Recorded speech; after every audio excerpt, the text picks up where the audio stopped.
Hello, class. Welcome to Trump-Russia Collusion 101. There's a story in the New York Times yesterday. Remember what I told you yesterday about how Schumer was trying to get ahead of the story in that video? Well, now the New York Times are trying to get ahead of a story. They're trying to put it out there. They're going to give you disinformation. They're going to say, this is Trump's revenge for going after his enemies, and that's none of that. If somebody were to ask you right now, hey, whoever your name is, I don't know who the hell's looking at this. Hey, how did this Russia-Trump collusion nonsense, how did it start? Could you actually answer that question? What would you say? Would you say, oh, Christopher Steele? Or maybe you would say, well, James Comey. Some people might even say, well, Robert Mueller. No. The story in the New York Times yesterday about the Durham investigation looking into John Brennan of the CIA. He is key. He is the linchpin. He is of this Russian collusion nonsense. We know this. And how do we know this? I'm going to explain to you. Because I'm going to give you a timeline of how this nonsense started. August 2016. Okay. Remember, Brennan in Congress, under oath, and in interviews, said he did not see the Steele dossier till December 2016. Remember that. That might be true. He might have not actually seen the dossier in its actual physical form, but did he know about it and know the information? And how did he get it? We'll come back to that later. So let's go with the timeline. Here's the timeline. August 2016. Brennan goes to Senator Harry Reid and has a meeting. Okay? The next day, Harry Reid sends a letter to James Comey of the FBI. Hey, I need you to look into this President Trump and collusion and Russians and the election and blah, blah, blah. And look into this, and this. Okay, so now we got the start. So James Comey starts an investigation. It just so happens that this, and this, that Harry Reid tells James Comey to watch out for, the only place on the planet that information is the Steele dossier. Okay? You get my drift. Brennan talks to Harry Reid. Harry Reid talks to James Comey. August 2016, the FBI starts the investigation. Jump a couple of months to October. Now we're starting to ramp up. Steele is interviewed by Kathleen Kavanagh from the State Department. That's the same interview where we hear Steele say, well, it came out of the Russian consulate in Miami. And Kathleen Kavanagh's like, there is no Russian consulate in Miami. She doesn't tell Steele that, but she writes it down. It's also where we get his sources.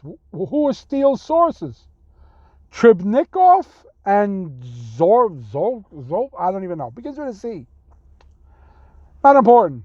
Tribnikov was the head of Putin's version of the CIA. He was an intelligence disinformation specialist. This is Christopher Steele's source. Okay? This is October. This same State Department meeting is where Steele tells Kathleen Kavanagh that Michael Cohen had the meeting in Prague. Remember Prague? So Kathleen Kavanagh, she's with the State Department. She has access to the passports information. She looks that up and finds out this particular Michael Cohen that we're talking about, Trump's Michael Cohen, never went to Prague. So already, Steele's information is bullshit. Kathleen Kavanagh knows it's bullshit. Let's jump ahead a couple of more months. January 2017. James Comey, after starting the investigation in August, all the way to January 2017. 6 months, 5 months? 5 months. Finally talks to Steele sources. Steele sources tell him it's bullshit. Everything is bullshit. The whole report is drunken, just bullshit. I didn't say that. I didn't say it like that. I didn't do this. That's not right. This was said in a bar in jest. All this. So now, 5 months this investigation is going on. James Comey finds out it's bullshit. Couple of more months go by. Comey leaks a memo of the bullshit to his friend, who leaks it to the media, who reports it, and now we need a special counsel. This is May now. Now we're going to start the special counsel in May 2017. Oh, by the way, October, when Kathleen Kavanagh was having that thing, that's the same month the first Pfizer warrant was taken out. Just thought you might want to know that. Okay? So now it's May. So we got the FBI have been looking into Trump and Russia and collusion and the election. August. So we'll skip August. September, October, November, December, January, February, March, April, May. 9 months. Now here comes Robert Mueller. Comes into the FBI, straightens out his tie. All right, boys, I'm here for the special counsel. I need to know what's all the dirt on with Russia and Trump. What do you got? Come on. And they're like, nothing. We have nothing. We know they have nothing because there was nothing. So now what happens? So what did Robert Mueller do for 22 months? Try to cover the FBI's ass. Basically, that whole 22-month nonsense was trying to cover the FBI's ass, but it didn't work. Too much information's out there. Between Peter Strzok and Lisa Page blabbing, documents flying back and forth. This is the biggest shit show on the face of the earth. It's unbelievable. But here's something else. Remember, executive privilege is a bad thing. Trump calling for executive privilege, that's impeachable. Also in this New York Times article, there's something about Barack Obama's, his emails were hacked. And I read the story hours ago. I have no retention for shit like that. Basically, they have some foreign countries found out the Russians hacked Barack Obama's email. How'd they do that? I'm going to tell you how they did that. All this covering up and all this other thing, listen, the media got no problem throwing Hillary Clinton under the bus. If you think they're trying to protect Hillary Clinton, you are mistaken. They are trying to protect the golden calf, Barack Obama.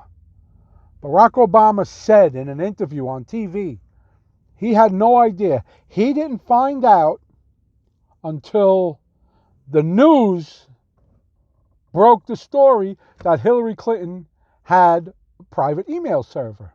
Really? Hillary Clinton went to Russia. Hillary Clinton emailed Barack Obama. Did they hack into that? Did they hack in through Hillary Clinton's email? Not just Barack Obama, congressmen. Now you're going to say, now I know what you're going to say. You're going to say, well, Nick, I mean, Barack Obama must get hundreds of thousands of fucking emails. He might see an email and go, oh, it's from Hillary Clinton, and not notice that it's not from her governmental server.